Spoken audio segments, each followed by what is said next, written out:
Right, okay, this is a very, very quick review for Bongo mainly, but anyone. This is an air nailer that I picked up at Aldi today. Was $19.99, it's now $14.99, so it's cheap. Pretty solid construction, metal, plastic on the back.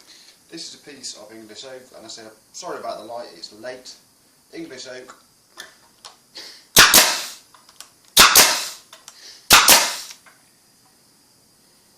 Straight through. Now bearing in mind,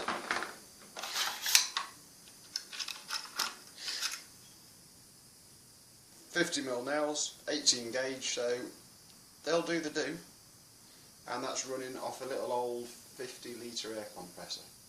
So hopefully somebody will have a few of them, because I've got myself two.